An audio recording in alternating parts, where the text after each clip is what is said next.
종교가 다르다는 것은 세계관이 다르다는 것을 의미합니다. 불교를 믿는다는 것은 부처님이 말씀하신 세계관을 받아들인다는 것이요, 거기에 기초를 두고 있는 교리체계에 따라 살아간다는 것을 뜻합니다. 따라서 불교를 믿는다고 말하면서 부처님이 제시한 세계관이 무엇인지를 모른다거나 불교의 교리를 이해하지 못한다면 그의 믿음은 허상에 지나지 않습니다. 더구나 부처님이 옳지 않다고 말씀하신 세계관에 매달려 있다면 과연 불교도라고 해야 할지 의심스러운 일입니다. 오늘은 부처님이 말씀하신 세계관이 어떠한 것이었나를 소개하고자 합니다. 부처님이 사셨던 서력기원전 6세기경의 인도 사회는 사상가들이 천국이라고 말할 수 있을 정도로 사상의 자유를 보장받고 있었다고 합니다. 증일암경에 의하면 무려 62개의 학파가 있었던 것으로 보여지고 있습니다.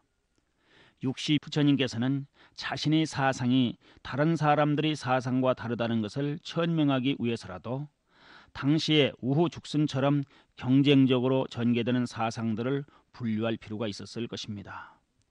부처님은 먼저 그들의 이단적 사상을 세 가지로 크게 나누고 왜 이단이라고 말할 수밖에 없는 것을 말씀하시고 있습니다.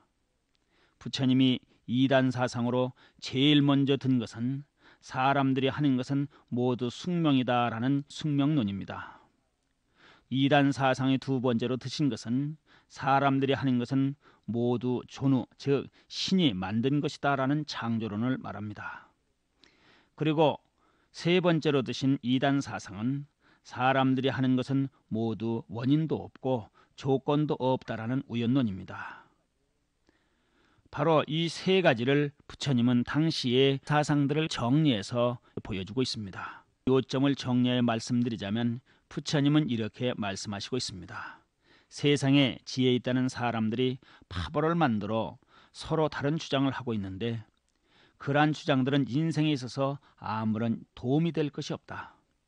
그들의 주장을 보자면 첫째는 일체의 모든 것은 숙명이다라는 것이요, 둘째는 모든 것은 신이 만들었다는 주장이며 셋째는 모든 일은 원인도 없고 조건도 없는 우연이다라는 주장이다. 이러한 세 가지 주장에 대하여 생각해보라.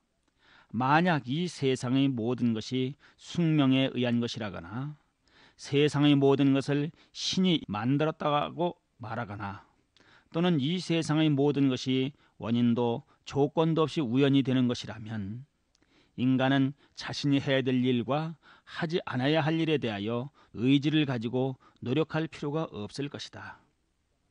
그래서 나는 저들이 주장하는 숙명론이나 창조론 그리고 우연론을 인생을 살아가는 데 있어서 아무런 이득이 없다고 말하는 것이니라. 이렇게 외도들의 사상을 숙명론, 창조론, 우연론으로 구분했습니다. 그런데 외도들의 사상을 이보다 더 구체적으로 정리한 경우도 있습니다. 자타카에 의하면 숙명론이나 창조론, 우연론과 같은 세 가지 예에 단멸론과 이기론이라 하는 사상을 이단 사상으로 말씀하시고 있습니다. 여기서 말하는 단멸론은 사람이 죽으면 그만이지 내 생각 같은 것은 없다고 보는 허무주의를 말하고, 이기론은 경에 말하기를 부모를 죽여서라도 자기 이익만 꾀하면 된다는 극단적 이기주의를 말하고 있습니다. 부처님께서는 어떠한 이유로 이러한 사상들을 이단으로 규정하고 배척해야 할 것인가라고 하는 부분에 대해서 다음과 같이 말씀하셨습니다. 앞에 말씀드렸듯이 이 세상의 모든 것이 숙명에 의한 것이라거나 세상의 모든 것은 이미 신이 만들어 놓았다라거나 이 세상의 모든 것이 원인도 조건도 없이 우연이 되는 것이라고 말하게 된다면 인간은 해야 할 일과 하지 않아야 할 일에 대하여 의지를 가지고 노력할 필요가 없을 것이기 때문이라고 했습니다.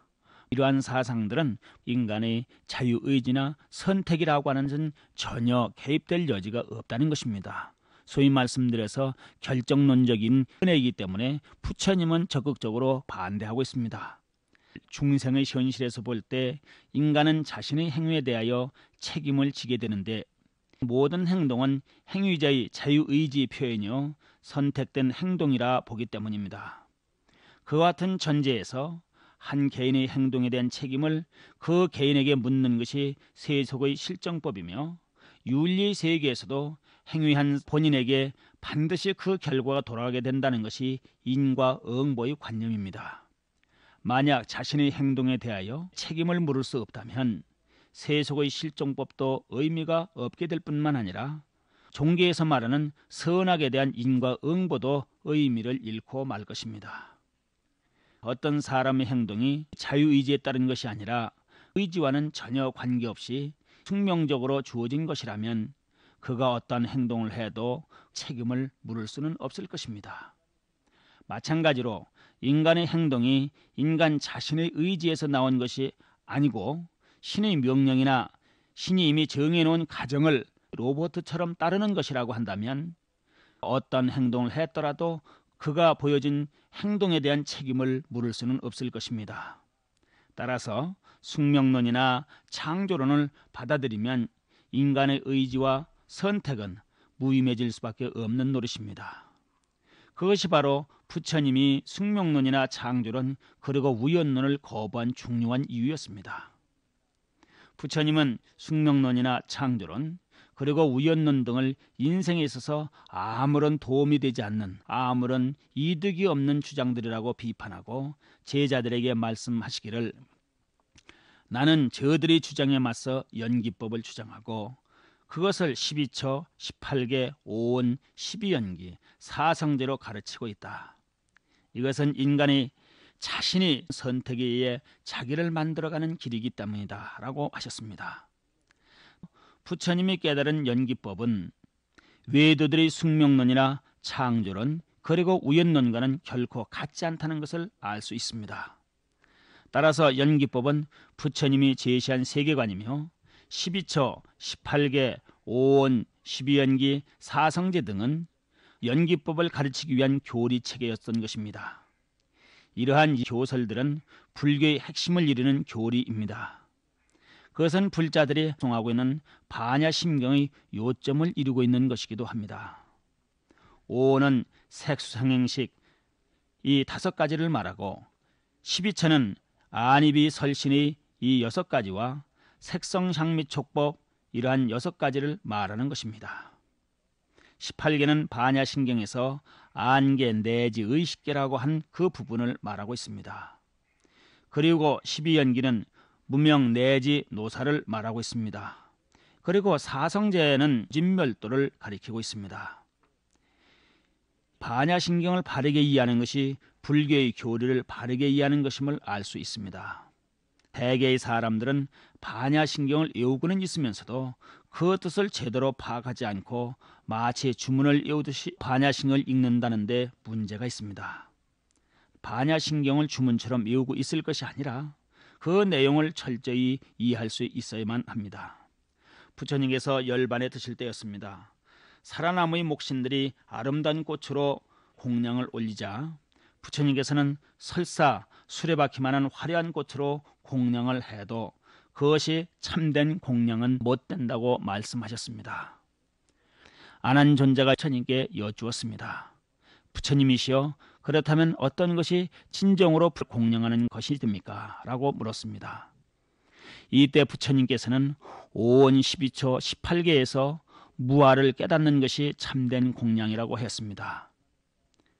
이와 같은 가르침은 대단히 중요합니다. 반야신경에서 읽는 색성행식과 안입이설신의 색성향미촉법, 또한 안계 내지 의식계라고 하는 교리체계를 통해서 내 없다라고 하는 것을 철저히 깨닫는 것이 진정한 공양이요 부처님의 가르침을 떠받드는 것이라는 점입니다. 불교 사상이 가장 두려진 특징이 무아인데 그 무아는 5원 12처 18개를 통해서 파악할 수 있음을 말해주고 있습니다. 오늘 소개해드린 내용을 통해서 다음의 몇 가지를 생각할 수 있습니다. 첫째로 부처님의 가르침은 연기법임을 분명히 밝히고 있습니다. 연기법은 모든 현상을 원인과 조건에 따른 결과로 설명하는 논리입니다. 따라서 불교는 결코 숙명론도 아니고 우연론도 아니며 신이 세계를 만들었다는 창조론은 더더욱 아님을 분명히 알아야 됩니다. 그런데 불자들 가운데는 불교를 숙명론처럼 잘못 오해하고 있는 사람들이 있습니다. 부처님께서 말씀하셨듯이 그러한 믿음을 갖는 것은 인생을 살아가는 데 있어서 아무런 이득이 되지 않는다는 것을 알아야 합니다. 우리 사회에서 불교를 왜곡되게 하는 중에서 하나가 불교의 업설을 숙명론으로 잘못 이해하고 또 그와 비슷하게 말해주는 것이 가장 큰 문제라고 생각합니다. 그러므로 오늘 부처님께서 말씀하신 이 가르침은 불교는 어떤 점에서 다른가를 엿볼 수가 있습니다. 둘째로 부처님께서는 연기법을 12처, 18개, 5온, 12연기, 사성제와 같은 일련의 교리 조직으로 가르치고 있다는 점입니다. 불교 사상의 기반인 연기법을 알려면 12처나 18개나 5원이나 12연기, 사성제와 같은 교리를 철저히 공부해야만 한다는 것입니다.